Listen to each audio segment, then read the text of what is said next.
Բարև ձեզ, առաջին լրատվական շարունակում էր աշխատանք ուղիղ եթերում։ Իսրայելի պաշտպանության նախարար Բենի Հանցը կայցելի Անկարա, այս մասին հայտնել է Իսրայելի պաշտպանության նախարարությունը։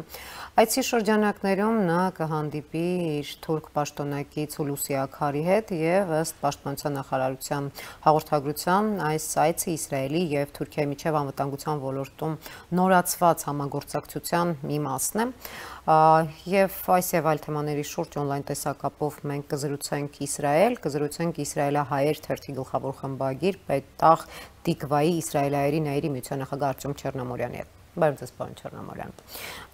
Մենք զրուցելու ենք ոչ միայն նաեւ այս թեմայի շուրջ, այլ նաեւ բավականին բարդ հայ-իսրայելական հարաբերություններից ու ուզում եմ նաեւ զրուցենք այն Իսրայել-Ադրբեջան օր-օրի աճող սիրախաղի դաշնակցության, ռազմական դաշնակցության, համագործակցության մասին, ինչպես նաև մի շարք հարցազրույցներից, որոնք իսրայելցի քաղաքական գործիչները մեր եթերում տվել էին։ Եվ այսպես սկսենք հերթով, պարոն Չեռնամորյան, պաշտպանության նախարարի այցից։ Լավ, շատ շնորհակալություն նման հնարավորության համար։ Պաշտպանության նախարարության այցը շատ հետաքրքիր է, երբ որ նոյեմբերի 1-ին Իսրայելում տեղի են ունենալու խորհրդարանական ընտրություններ եւ հենց այս ընտրությունների նախօրեին պաշտպանության նախարար Բենի Գանցը որոշել է այցելել Թուրքիա։ Սա Իսրայելում, ինչպես այսօր Ջերուսալեմ Post-ն է գրում, պատմական այցելություն է, այդ տասնամյակներ տևած թուրք հրեական հակամարտությունից հետո, այսպես ասենք, Նավի Մարմարայի դեպքից հետո, երբ որ թուրք-հրեական հարաբերությունները այսպես գրեթե խզման մեջ էին արդեն հայտնվել, գրեթե խզվում են արդեն հարաբերությունները, չնայած տնտեսական գետնի վրա չի ասի, թե այդ հարաբերությունները դադարեցվել են, տարեստարի նույնիսկ չունենալով նորմալ այս դիվանագիտական հարաբերությունները Թուրքիայի եւ Իսրայելի միջև դրամաշրջանառությունը գնալով աճում էր եւ նախկինում կնքված բոլոր պայմանագրերը թուրքական տանկերի վերապատրաստման, վերազինման եւ հրեական տեխնոլոգիաներով համալրման այնուամենայնիվ կատարվում էին եւ պատմական են Իսրայելում համարում Բենի Գանցի այցելությունը ընտրությունների նախընտրական քարոզարշավի շրջանակներում նույնիսկ դեպի Թուրքիա իր գոլեգա Հուլուսի Աքարի հետ հանդիպումներ են ունենալու նրան դիմավորելու են ըստ Հավուր Պաչյացի, ինչպես Ջերուսալեմ Post-ն է գրում եւ նաեւ նշում է այս թերթը, որ նախորդին նաև Բենի Գանցը Ադրբեջան էր այցելել եւ Բաքվում հանդիպում էր տեղ ունեցել Ադրբեջանի նախագահի հետ, այսինքն գնալով հարաբերությունները սերտանում են Թուրքիայի եւ Ադրբեջանի միջեւ։ Եվ այս սիրախաղը շատ հետաքրքիր ձևով զարգացում է ստանում հենց Իրանում տեղի ունեցող իրադարձությունների ֆոնի վրա։ Երբ որ մենք ասում ենք, որ անընդհատ հետևում ենք Fly Radar, այս ինտերնետային կայքին եւ տեսնում ենք, որ հաճախակի են դարձել Իսրայելից Բաքու թռչող զենքով զինված օդանավերը, սա ոչ միայն նպատակ ունի Բաքվին այն հակամարտությունների Հայաստանի հետ ունեցած պատերազմների արդյունքում կորցրածը համալրելու համար, այլև նաեւ ունի ստրատեգիական նշանակություն Իսրայելի համար, քանի որ մեր հաշվին, մեր գրաված տարածքների հաշվին Իսրայելը վստահ եմ ունի իր հենակետերն արդեն Ադրբեջանում եւ դրանք վերազինելու եւ դրանք որպես հենակետեր Իրանի վրա հակազդելու համար պետք է որոշակի տեխնիկական բազա, որ իմ կարծիքով այս ժամանակներից վերջին այս այցելությունները, այս հանդիպումները, հաջողակի դարձած հանդիպումները, սկսենք Լիբերմանի այցելությունից ապրիլի 24-ին, վերջացնենք Բենի Գանցի այս այցելությունը եւ այժմ էլ ընտրությունների նախաշեմին Թուրքիա գնալը եւ Յայիր Լապիդը վերջերս անընդհատ նախընտրական քարոզարշավի շրջանակներում շեշտում է, որ իրենց կառավարությունը մի շարք արաբական պետությունների հարաբերությունները բարելավեցին, վերականգնեցին, Թուրքիայի հետ անընդհատ շեշտում է, որ հարաբերությունները վերականգնվեցին, այսինքն բավականին դրական է իր կարծիքով Իսրայելի վերջին այս մեկ տարվա ընթացքում քաղաքական գործունեությունը կապված իսլամական աշխարհի հետ հարաբերությունների լավացման։ Շարունակելով այս սիրախաղը, ես միայն սա կապում եմ Գոհար հենց Իրանում այսօր տեղի ունեցող զարգացումների հետ։ Իրանի մասին դեռ կանդրադառնանք, ինչպես նաև կանդրադառնանք այն բարձր գնին, որը վճարեց Իրանը 2020 թվականին այդ իր գրավորական դիրքի համար, երբ թույլ տվեց 100 տարի Թուրքիան չէր մտել Հարավային Կովկաս, դա տեղ ունեցավ նաև Իրանի թույլտվությամբ։ Եվ այն ինչ այսօր կատարվում է Իրանում, դրա այն շարունակությունն է։ Բայց վերադառնանք Բենի Հանցին եւ մեկ այլ այցելության Բաքու, որ ինչպես դուք եւս նշեցիք, դա տեղի ունեցավ հենց այն օրերին, երբ ամբողջ աշխարհը քննարկում էր ադրբեջանցիների կողմից հայ ռազմագերիների գնդակահարումը,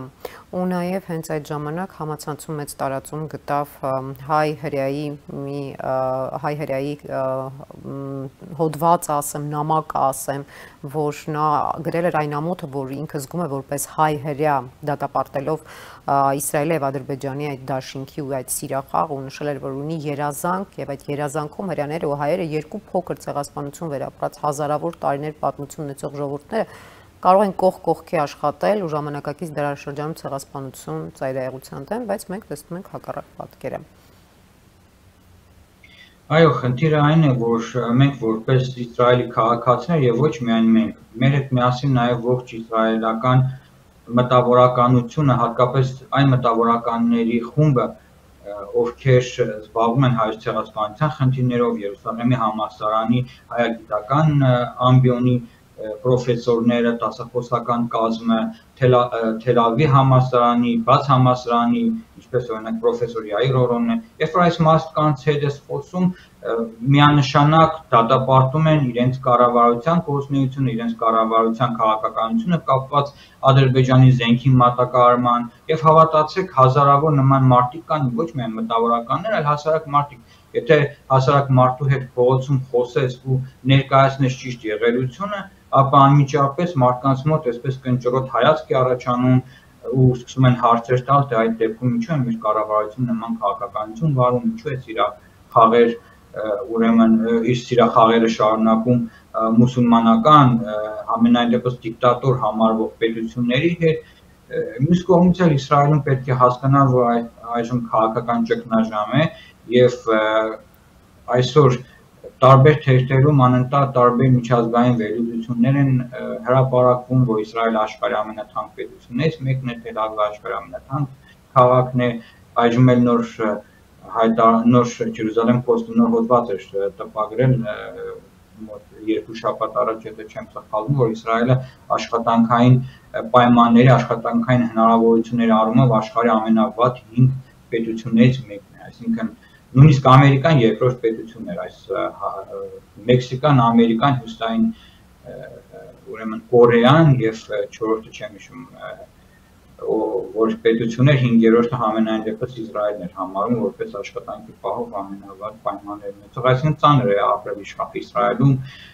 եւ այս համատեքստում այդ հանգացումների ծանր ապրելու համատեքստում նաեւ հոկտեմբեր ամիսը կարելի ասել հսկայական ակտիվացում է գրանցվել Պաղեստինա-իսրայելյան հակամարտության առումով, այս ամսվա ընթացքում արդեն 2 զինվոր է սպանվել, չեմ խոսում մեքենաները քարերով խփելու եւ այլն, այս համատեքստում, այս անվտանգության, այս թանկացումների, քաղաքական ճգնաժամի, պարլամենտական ընտրությունների պայմաններում տեսեք Իսրայելը ավելի ու ավելի իր վեկտորը ուղղում է դեպի այս երամիասնություն, ասպես ասենք, Թուրքիա, Ադրբեջան, Իսրայել ի հակակշիռ Իրանին, ես այսպես եմ կարծում։ Դա չափազանց վտանգավոր է հենց Հայաստանի համար, նկատի ունեմ բարձր տեխնոլոգիական զենքի փոխանցման առումով, եւ երբ մենք փորձում ենք այդ հարցադրումները հնչեցնել, թեկուզ նույն այդ տեսանկյունից, մարդասիրական, հումանիտար տեսանկյուն, էթիկայի տեսանկյունից, իսրայելցի քաղաքական գործիչները հակադարձում են մեզ եւ ասում են, որ Իսրայելը առաջարկել է Հայաստանին զենք վաճառել, Հայաստանը հրաժարվել է, դե մենք էլ գնացել ենք եւ սկսել ենք համագործակցել Ադրբեջանի հետ, just business։ Այս թեման, գիտեք, այնքան է շոշափում եւ հիմնականում նման վերլուծություններ են անում ռուսալեզու քաղաքական գործիչները, այլ ոչ թե այսինքն ոչ թե նախին խորհրդային հանրապետությունից եկած այսպես կոչված քաղաքական գործիչները կամ քաղաքագետները, հрьяաների շուրթերից որևէ մի քաղաքագետի հենց ով որ ասենք Թել Ավիվի համալսարանն է ավարտել կամ ուսում է ստացել տարբեր արևմտյան բուհերում որևէ մի անգամ ես չեմ լսել նման խոսք երբևէ, որ ասեն, թե գիտեք, մենք նախկինում ենք Հայաստանին զենք առաջարկել եւ Հայաստանը հրաժարվել է։ Գուցե 2000-ական թվականին, երբ որ ես դեռ չէի ապրում Իսրայելում, գուցե նման գործեր շատ սկզբում եղել են եւ առաջարկվել է գուցե որոշ տեխնոլոգիաներ, բայց չեմ կարծում, որ առաջնակարգ տեխնոլոգիաներն են առաջարկվել, որովհետեւ 2008 թվականից, երբ որ սկսվեց արդեն Իսրայելի ու Ադրբեջանի համագործակցությունը, տեսեք, 44 միլիարդ ԱՄՆ դոլարի նավթի պայմանագիր։ Հայաստանը ինչ կարող է առաջարկել Իսրայելին, ինչ, ասենք, գիտենալով հայ-իրանական ջերմ հարաբերությունները նամանավանդ այն տարիներին, երբ որ լույս չկար, գազ չկար եւ Իրանը մեր համար լավագույն փրկողակն էր այդ տարիներին, երբ որ սահմանը բաց էր եւ կարողանում էին ամենաէլեմենտար տարրական կենցաղային իրերը գոնե Իրանից գնել, հիշում եք այդ տարիները, երբ որ լույս չկար, երկուս այդ նավթավարները պատերազմական ծանր տարիներին։ Այո, պատերազմի ժամանակ Իրանը մեզ օգնեց եւ ասենք այդ ժամանակ ուր էր Իսրայելը, ինչու Իսրայելը չեկավ եւ մեր ձեռք չմեկնեց, չէ՞։ Մենք կարող ենք այդ նույն ապրանքները ձեռք բերել, ենթադրենք Իսրայելից։ Այդ տարիներին Իսրայելը չկար, երբ որ պատերազմը ավարտվեց փոքր մեծ եւ Ադրբեջանը ռևանշի էր ցույցում եւ ուներ նավթ եւ ճիշտ հասկացան Ալիև ավակը ճիշտ հասկացավ Իսրայելի նշանակություն ունենալով հսկայական հրեական համայնք նաև Ադրբեջանում մոտ 100,000 ներողություն 150 Վրաստանում ունեն, եթե 100,000-անոց համայնք ունենալով հրեական եւ գիտեք Ադրբեջանում հրեաները բավականին լուրջ պաշտոններ են զբաղեցնում եւ կառավարական շրջաններում եւ բոլոր շրջաններում եւ սրանից օգտվելով Ալիևը կարողացավ ջերմ հարաբերություններ հաստատել ունենալով նաեւ Իրանի աճող ագրեսիան Իսրայելի նկատմամբ Իրանը բոլոր հարթակներում հայտարարում է, որ մենք պետք է հարվածենք, մենք պետք է ոչնչացնենք սիոնիստական ռեժիմը, հատկապես Խոմեյնիի այս հայտարարությունները ամեն անգամ յուրաքանչյուր դեպք ցույց Իրանում անմիջապես մեղադրում են ուրեմն Իսրայելին։ Եվ այս համատեքստում, ասենք, մեզ զենք են առաջարկել, մեզ զենք են տվել, մենք չենք ուզել։ Մի քիչ կան նաև դեպքեր, ես գիտեմ անձամբ, որ եկել են, ասենք, անհատ ձեռներեցներ, փորձել են Իսրայելից որոշակի Հայաստանից։ Այո, Հայաստանից եկել են, փորձել են, բայց Իսրայելը մերժել է, որովհետև տարական է, չպետք է այստեղ հեծանիվ հայտնաբերել, երբ որ դու ունենալով 44 միլիարդ ԱՄՆ դոլարի պայմանագիր մի պետության հետ, դրա փոխարեն արդեն 7 միլիարդ դոլարի 5 միլիարդը փոխանցվել է, մոտ 5.5-ից ավելի փոխանցվել է, 1.5-ից ավելի դեռ զենք են գնել, դեր ժամանակից փոփ համակարգեր, հրային համակարգեր եւ այլն, եւ այս զինատեսակները, որ պետք է փոխանցվի, ասենք, Ադրբեջանին Իսրայելի կողմից, այս համատեքստում նավթի դիմաց իհարկե կարող են շատ հանգիստ փոխանակել եւ սրա դիմաց մենք ասենք ինչ պետք է առաջարկենք Իսրայելին, տարածք չեն կարող տալ, որովհետեւ մեր տարածքը օգտագործվի Իրանի դեմ լրտեսության համար, Իսրայելը նման շահեր Հայաստանում չունի եւ սրա հետ կապված այսպես ջերմ հարաբերություններ գնալով սերտանում են օգտագործելով այն տարածքներն նույնիսկ են կրկնում, որոնք որ նախկինում մերն են եւ այս ընդլայնվելով այս ամբողջ սահմանային գիծը Իրանի հետ Իսրայելը արդեն լայն հնարավորություն է ստացել ավելի խորը ներթափանցելու հետախուզական առումով դեպի Իրանի տարածք։ Իսկ այդ քաղաքագետները, ովքեր որ անընդհատ ամեն հարցազրույցների ժամանակ ասում են եկեք գնենք, ենթադրենք ես հիմա ուզում եմ գնեմ, գիտեք այդքան հեշտ է այդ զենք գնելը։ Հետո Իսրայելը ինչպես է զենք տալու մի պետության, որ ասենք հապկի մեջ է ընկերված։ Պաստորեն, եթե ես ճիշտ եմ հասկանում, այդ ռուսալեզու, շեշտում ռուսալեզու իսրայելցի քաղաքական գործիչներ, որոնք հայտարարում են, որ դե ձեզ առաջարկում ենք, դուք չուզեցիք, այդ հայտարարությունները մանիպուլատիվ են։ Ես գիտեք չեմ ուզում անմիջապես ասել մանիպուլատիվ, բայց ասենք հարցը լղոզելու այսպես ստվաղելու, հա, տակից դուրս գալու, այսպես ժողովրդի լեզվով ասած, նման հնարքների են դիմում, որպեսզի կարողանան այսպես սիրաշահել, ասել սա ուղղակի բիզնես է, բարոյական մասը, գիտեք ինչ կանենք մենք խոսել բարոյական թեմաների շուրջ, ամեն անգամ, երբ որ Իսրայելում ավելի քան 15 տարի ես անձամբ ներկա եմ եղել Քնեսետում հայոց ցեղասպանության բանաձևերի քննարկման ժամանակ տեսել եմ, որ քաղաքական ուժը, որ պատգամավորը ինչ կոճակ է ստեղծել, անընդհատ կանգնում ասում են, բարոյական խնդրի մասին է խոսքը, այդտեղ մի կողմ պետք է դնել քաղաքական հարաբերություններ, Թուրքիայի հետ անկախ նրանից թե ջերմ են կամ լարված են կամ չգիտեմ խզված են եւ այլն, այսօր խնդրի բարոյական է, բայց ցավոք սրտի Իսրայելը չի առաջնորդվում խնդիրների բարոյական ասպեկտներով, բարոյական ուղիներով, զուտ հաշվարկներ եւ անվտանգության թեմաներ։ Տեսեք, հիմա սկանդալ է զարգանում Իսրայելի եւ Ուկրաինայի միջեւ։ Երեք հեռախոսազրույց է տեղի ունեցել, գուցե հարցնեք, չգիտեմ, ուզում եք այդ թեմային անդրադառնալ թե ոչ, Յայիր Լապիդի եւ Դմիտրի Կուլեբայի միջեւ, Ուկրաինայի արտաքին գործերի նախարարի միջեւ։ Ինչ է ասել Իսրայելը, որ մենք հոգեպես Ուկրաինայի հետ ենք, մենք անմիջապես, ամբողջապես պաշտպանում ենք Ուկրաինայի ժողովրդի իրավունքները եւ այլն, սակայն որևէ զենք փոխանցել Ուկրաինային հրաժարվում է։ Այն դեպքում, երբ որ Ուկրաինայի նախագահը ազգությամբ հրեա է, եւ Ուկրաինան նույնիսկ հայտարարում է, որ նախքան Ռուսաստանի հետ պատերազմը 2021 թվականի դեկտեմբերին էր Իսրայելին հոբ համակարգերի, հակաուկրաին պաշտպանության համակարգերի, հրթիռային համակարգերի, զենքերային համակարգերի տրամադրման հետ կապված չասեմ, դե Ուկրաինան փող չուներ այս զենքերը գնել եւ պատրաստ է, ասենք նույնիսկ բարձր գնելով Իսրայելի նման տեխնոլոգիաներ ձեռքբերել, բայց Իսրայելը արդեն երրորդ անգամն է մերժում է եւ որքան տեղյակ եմ հեռախոսազրույցեր նաեւ Ջերուսաղեմ Պոստն այսօր մի քանի լրատվամիջոցներ այդ մասին գրում են, որ դրանից հետո երբ որ Յայիր Լապիդը մերժել էր զենքեր տրամադրել Ուկրաինային, Բենի Գանցի եւ Ուկրաինայի պաշտպանության նախարար Ալեքսեյ Ռեզնիկովի միջև նաեւ հեռախոսազրույց պետք է տեղի ունենա եւ այս հեռախոսազրույցը սկզբում ասեցին Իսրայելյան կողմից, հետո ասեցին Ուկրաինայի կողմից չեղարկվել է, որովհետեւ չունեն ընդհանուր թեմաներ պաշտպանության նախարարները խոսելու մի դեպքում, երբ որ Իսրայելը հրաժարվում է տրամադրել զենք ասենք Ուկրաինան։ Իսկ ինչու է հրաժարվում, եկեք հասկանանք։ Իսրայելը Յայիր Լապիդը ասում է, որ իրենց համար ամենակարևորը Իսրայել պետության անվտանգությունն է։ Ինչու է անվտանգությունը կարևոր, որովհետեւ արդեն հուլիս ամսից դատական նիստեր էին տեղի ունենում, սեպտեմբերից հետո չեմ սխալվում, Սոխնութայի յուդին, այսինքն հրեական այն ծառայությունը, որը զբաղվում է հրեաներին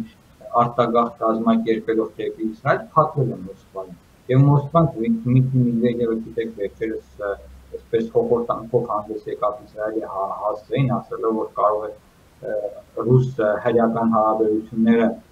ճգնաժամ ունենան, ճգնաժամ ապրեն։ Նաև մի մոռացեք, որ Սիրիայում գոյություն ունի Բաշար Ասադ, այնտեղ գրվում են իրանական ուրեմն ուժերը, ֆինանսավորվում է այդ պատերազմը նաև Իրանի կողմից, Ռուսաստանը անմիջապես այնտեղ ռազմաբազա ունի եւ այնտեղ կատարում են ասենք իրենց ռազմական օպերացիաները եւ արդյունքում նաև արաբները մի շարք քաղաքացիներ դժում այս պատերազմի քանի 100,000 մարդ է սպանվել եւ որքան են արտագաղթել Սիրիայի եւ սրա համատեքստում երբ որ Ռուսաստանը ուզենա ինչպես որ Ադրբեջանին է մեծ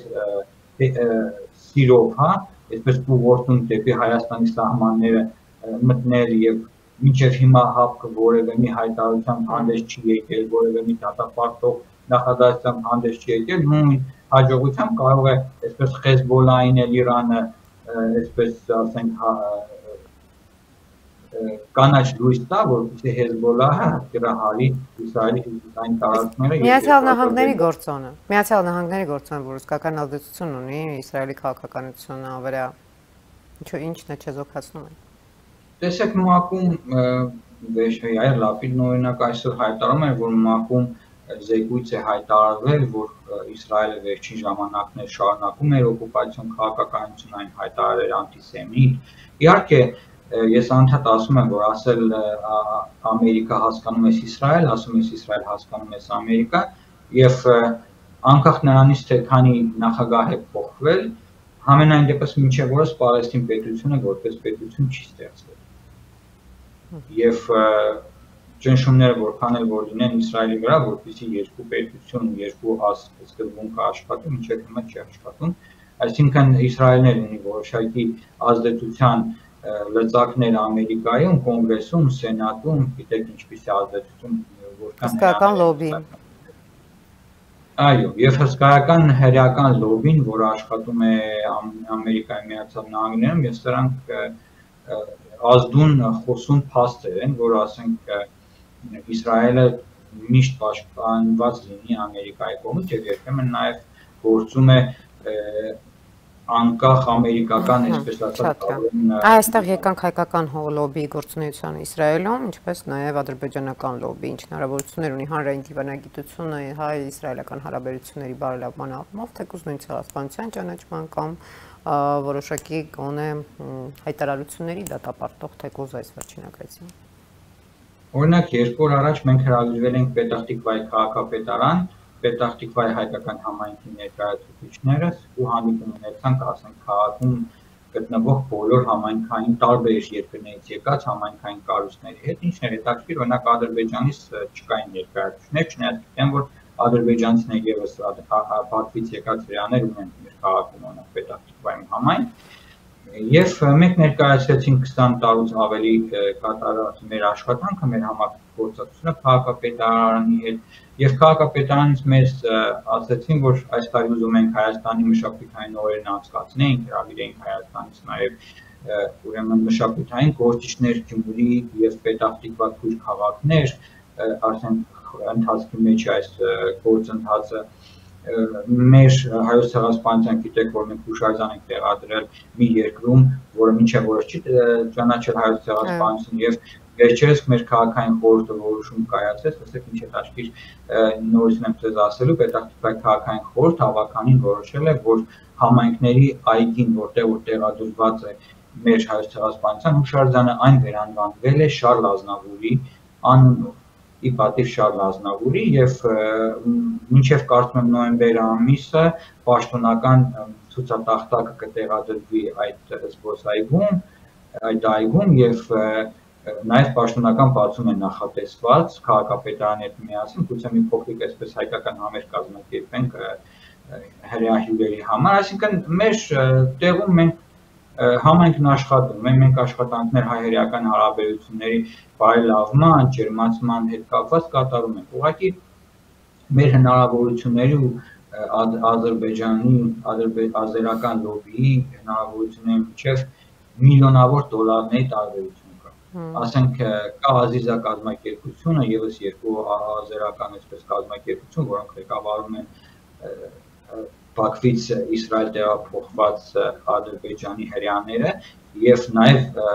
մեզ հայտնի Ավիգդոր Լիբերմանի կուսակցությունը նաեւ սնվում է այս ուրեմն ֆոնդից եւ այս կուսակցության մեջ ընդգրկված նաեւ անդամներ կան Ազիզա այս կազմակերպության մեջ եւ նրանք միլիոնավոր դոլարներ գումարներ են ստանում գրքերի շնորհանդեսներ են կազմակերպում Թուրքիայի դեսպանատնում մի քանի տարի առաջ Խոջալուի դեպքերի հետ կապված Իսրայելի նախագահ Վայցմանի անունը կրող մեծ այս անտառ ասեմ արդեն որ այգի էլ չի այդտեղ մեծ չէ բայց բացեցին այսպես հուշարձան նվիրված Խոջալուի դեպքերի հետ Խոջալուի ողբերգության հետ եւ Լիբերմանը անձամբ գնաց բացրեց եւ մենք սրա համատեքստում չգիտեմ նույնիսկ մեկ հոդված թերթում չեն կարող տպագրել որովհետեւ նպատակահարմար են գտնում այդ գումարները Հայաստան ուղղել այդ ուղղությունը քան թե հազարավոր շեկերներ ծախսենք որպեսզի հայկական ասենք Խավիարային դիվանագիտությունը Այո, չէ, պատկերացնում բոլորին գնում են ուղղակի Իսրայելում բոլոր թերթերը, բոլոր հայտնի թերթերը, Jerusalem Post-ը եւ Իսրայել հայրոմը, որ թերթ ուզում ես, կարող են ցանկացած թերթի ցանկացած լրագրողի, ինչ գումար ուզեն այդ գումարը վճարեն, այդ մարդկանց առնեն եւ ցանկացած հակահայկական, ասենք հոդված այնտեղ տպագրվի եւ գովերգվի հայ-ադրբեջան ներողություն հրեա ադրբեջանական հարաբերությունները թե ինչպիսի ջերմացում են ապրել 2000-ական թվականներից մինչև օրս որ արդեն դաշնակիցներ են, բարեկամներ են, ընկերներ են Ադրբեջանում անընդհատ Իսրայելի դրոշն է բարձրացվում ի տարբերություն հակասեմիտ Հայաստանի ինչպիսի Հակասեմիտությունից նաև այստեղ մեր տաղավարում խոսեցին, մեղադրեցին Հայաստանին հակասեմականության մեջ, հակաիսրայելականության մեջ, թե ինչ հիմքի վրա, այս այդպես էլ չկարողացա հոդաբաշխ պատասխան ստանալ։ Ինչևէ անդրադառնանք Իրանին, Իրանի կարմիր գծերին, ինչպես նաև Կապանում հյուպատոսության բացմանը։ Լավ, ես երկու նախադասություն այս անտիսեմիտիզմից ասեմ, տեսեք, ես որպես իսրայելի քաղաքացի, եթե իմ քաղաքական ղեկավարությանը կամ պետությանը քննադատեմ, ինձ ասենք չեն ասի, թե ես անտիսեմիտ եմ, որովհետև կոնկրետ նպատակաուղղված կարող եմ ասել, թե մեր քաղաքականությունը, ասենք, ես չեմ ասում, թե իր ժողովուրդը սխալ է գործում, ես չեմ ասում, թե իր ժողովուրդը չի աջակցում հայ ժողովրդին։ Հավատացեք 44 օրյա պատերազմի ժամանակ շատ հրեաներից եմ զանգեր ստացել եւ հրա ժողովուրդը կարեկցում եւ աշխատանքի վայրում եւ ամենուր իմանալով որ ես ասենք Հայաստանից եմ անմիջապես ասում են ասեք ինչով կարող ենք օգնել նույնիսկ շատ հրեաներ հանգանակություն են մասնակցեցին մենք որ այստեղ ասենք հանգանակություններ են կազմակերպում հայ զինվորներին օգնելու համար կամ ասենք որոշակի դեղորայք Հայաստան ուղարկելու համար հավատացեք ոչ չեմ կարող ասել քանի տոկոսը, բայց ավելի քան 30%-ը գուցե մեր հանգանակությունները նաև հրեաներից են ստացել։ Հասարակ մարդկանցից, որոնք կարեկցում են մեր հետ են միասին։ Այսինքն այսպես անտիսեմիտականություն, այս քարոզները իհարկե հեռու են տանում եւ լավ տեղ չեն տանելու։ Հայաստանը կարող է որպես կառավարություն քննադատել Իսրայելի կառավարությանը եւ բողոքի նոտաներ հղել Ադրբեջանին այդ մեծ քանակությամբ զինատեսակներ, որով որ մեր տղաներն են, մեր քաջերն են զոհվում ցավոք սրտի հայ ադրբեջանական սահմանին, մյուս կողմից սրանք դիտարկվում է որպես զուտ քաղաքականություն, իսկ Հայաստանում անտիսեմիտականության մասին կարող եմ ասել, որ Հայաստանում գոյություն է հերական համայնք, հայկական կազմակերպությունների միջոցով նաև սինագոգ է կառուցվել, չէ, Բերքնեսետ է կառուցվել Երևանում, կա նաև հոգևոր համայնք հրեական, եւ հրեաները այսօր տասնյակ ընտանիքներ են այսօր Ռուսաստանից եւ Ուկրաինայից եկել Հայաստան եւ փորձում են Հայաստանի միջոցով նաև մեր օգնությամբ նաև Հայաստանի օգնությամբ նաև ես քիչ առաջ զրույցում ունեցել Հայաստանում հրեական համայնքի նախագահի Վարժապետյանի հետ այս պահին 140 ընտանիք գտնվում է Հայաստանում եւ դիմում են տիկին Վարժապետյանին, որպեսզի նա Շատ լավ, պարոն Չեռնամորյան, կներեք, որ ձեզ ընդհատում եմ, իսկապես մեր ժամանակը սպառվում է։ Խնդրում շատ հակիրճ խոսենք Իրանից, որտեղ մեր ժամանակը իսկապես սպառվում է։ Այո, լավ, կներեք, ուրեմն Իրանի հետ կապված Իրանը ճիշտ է Կապանում բացեց իր հյուպատոսանը, որը կարծիքով շատ դրական է, կողմերի իհարկե, որ Իրանը ուզում է տարածաշրջանում ցույց տալ, որ ինքն էլ գոյություն ունի, բայց մյուս կողմից այս հյուպատոսարանը բացելու հետ մեկտեղ Իրանը հազարավոր այսօր անօդաչու թռչող սարքեր, այդ թվում նաև հարվածային փոխանցել է Ռուսաստանին եւ նույն հաջողությամբ կարող է մեր Կապանի եւ Սյունիքում այդ անօդաչու թռչող սարքերը մեծ տրամադրել, մենք այնտեղ տեղադրենք եւ սա արդեն Ադրբեջանը գուցե նաև որոշակիորեն զգոնություն կպատճառի, որպեսզի մեր սահմանների նկատմամբ այսպես ոտնձգություններ չունենալ եւ մոռանալ այդ Զանգեզուրի միջանցք բարակապակցությունը։ Մյուս կողմից էլ այդ զորավարժությունները, որ իբր ատամ է ցույց տալիս, ինչպես դուք նշեցիք, կարմիր գծերը Իրանը այնքան թույլ գտնվեց, որ թույլ տվեց Թուրքիային ներխուժել տարածաշրջան եւ այսպիսի հակաիրանական կոալիցիա ձևավորվեց Իսրայել, Ադրբեջան եւ Թուրքիա հանձնեց եւ Թուրքիան գիտեք ինչպիսի բանակ ունի, ՆԱՏՕ-ում ամենախոշոր բանակը ունեցող պետություններից է եւ տարածաշրջանում բալանս է փոխվում։ Եվ Իրանն ինչքան էլ որ ուզում են հյուպատոսարան բացի եւ կարմիր գծերի մասին խոսի եւ այլ ամենայն դեպս նույն այդ Իրանը շնորհավորեց Ադրբեջանին իր տարածքների վերականգնման համար եւ այսօր էլ Ռուսաստանի հետ մեկտեղ որը շատ պետություններ արդեն համարում են ահաբեկչական պետություն եւ ահաբեկչական ռեժիմ, այդ ահաբեկչական ռեժիմին զենք են մատակարարում եւ խոսում են արդեն բալիստիկ հրթիռների մասին, որ փոխանցելու է Իրանը նաեւ Ռուսաստանին Ուկրաինայից կրվելու համար։ Շնորհակալություն, պարոն Չեռնամորյան, հետաքրքիր հարցազրույցի համար, մանրամասների համար, որը ներկայացրիք Իսրայելում տիրող իրավիճակի վերաբերյալ դա թերևս մեզ լավագույն հնարավորություններ կտա հարցազրույցներում օգտագործել իսրայելցի քաղաքական գործիչների հետ բանավեճերի ժամանակ, քանի որ իրավիճակը ներսից եք նաև ներկայացնում։ Իսկ այս պահին, ինչպես արդեն ասացի, Կապանում տեղի ունենում հյուպատոսարանի բացման արարողությունը, այնպես որ ձեզ հրաժեշտ եմ տալիս, որպեսզի տեղափոխվենք Սյունիք, շնորհակալություն հարցազրույցի համար։ Հիշեցնեմ, որ on-line տեսակապով մենք զրուցում էինք Իսրայելահայեր թերթի գլխավոր խմբագիր, Պետախ Տիկվայի Իսրայելի Նայիրի միության նախագահ Արտյոմ Չեռնամորյանի հետ։